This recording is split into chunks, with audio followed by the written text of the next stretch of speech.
संशयित आरोपी वाल्मिक कराडभोवती सीआयडीनं चौकशीचा फास आवळला. कराड आज सीआयडीला शरण येण्याची शक्यता.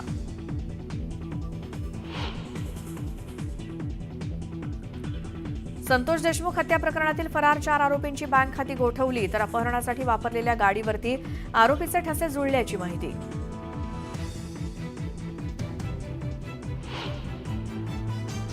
खंडणी प्रकरणी वाल्मिक कराडच्या पत्नीची सीआयडीकडनं चौकशी, तर एनसीपीच्या युवती प्रदेशाध्यक्षा संध्या सोनावणेंची दिवसभर चौकशी.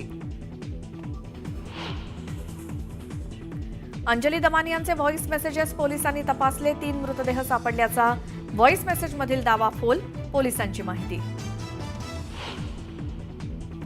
अभिनेत्री प्राजक्ता माळीनं घेतली मुख्यमंत्री देवेंद्र फडणवीसांची भेट, तर फडणवीसांचं कारवाईचं आश्वासन.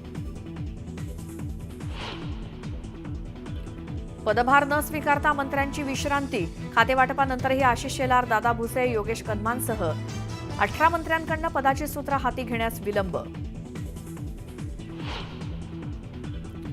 नवीन वर्षात एसटीचा प्रवास महागण्याची शक्यता. वाढती तूट भरून काढण्यासाठी राज्य परिवहन प्राधिकरण लवकरच घेणार निर्णय.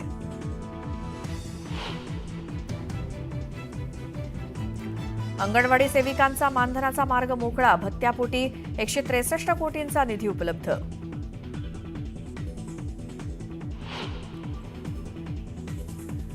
मुंबईतल्या प्रदूषणानं गाठली धोकादायक पातळी. शहरावरती धुरक्याची चादर. धुलीकणांमुळे श्वास घेणं बनलं कठीण.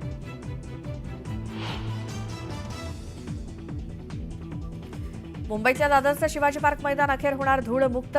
मैदानातील 9 इंच मातीचे थर काढण्यात येणार.